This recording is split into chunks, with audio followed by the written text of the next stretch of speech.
மாரியம்மன். இவள் முத்துமாரி, ஆங்கார மாரி எனவும் அழைக்கப்படுகிறாள். மாரி என்றால் மழை. ஆகையால் மழையை தருபவள் எனவும் அழைக்கப்படுகிறாள். மாரியம்மன் அம்மை நோய் ஏற்படுத்தவும் குணமாக்கவும் கூடிய தெய்வமாக மக்கள் வழிபடுகின்றனர். நாட்டில் மழை பொய்த்த போது மாரியம்மனையே மழை வேண்டி வழிபடுகின்றனர். ஊரில் கூழ்வார்த்தால் மழை வரும் என்ற நம்பிக்கை நிலவுகிறது. பொதுவாக வேப்ப மரத்தில் மாரியம்மன் உறைவதால் வேப்பிலைக்காரி எனவும் அழைப்பர். பொங்கல் வைத்தல், மழை பரவுதல், நீர்க்கஞ்சி வார்த்தல், பாச்செம்பு எடுத்தல், கண்மடல் எடுத்தல் போன்றவை சில பொதுவான வழிபாட்டு முறைகளாகும். பொதுவாக எல்லா ஊர்களிலும் மாரியம்மன் வழிபாடு காணப்படுகின்றது. தனியாவனத்தம்மன். திருவள்ளூர் மாவட்டம் உதப்பை கிராமத்தில் ஆட்சி செய்யும் மிகவும் சக்தி வாய்ந்த எல்லை காவல் தெய்வம்.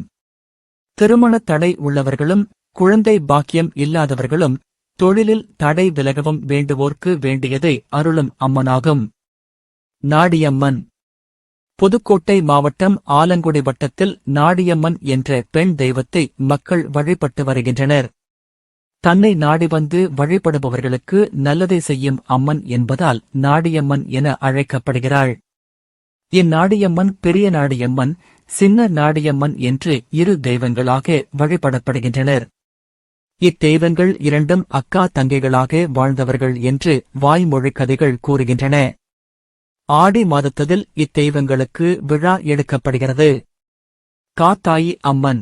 தஞ்சையில் இருந்து பட்டுக்கோட்டை செல்லும் சாலையில் காசவளநாடுபுதூர் என்னும் சிற்றூர் உள்ளது. இவ்வூரில் உள்ள கள்ளர், கோனார், பள்ளர் சமூகத்தினரின் குலதெய்வமாக காத்தாயி அம்மன் வழிபடப்படுகிறது. அனைவரையும் காக்கும் தெய்வமாகையால் காத்தாயி அம்மன் என்றழைக்கப்படுகிறது.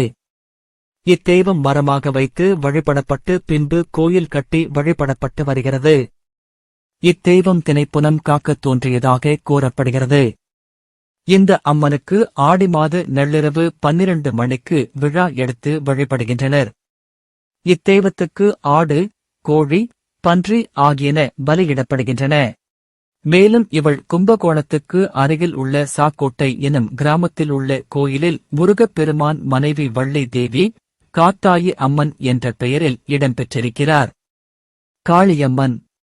இத்தெய்வம் எல்லா ஊர்களிலும் வழிபடப்பட்டு வருகிறது.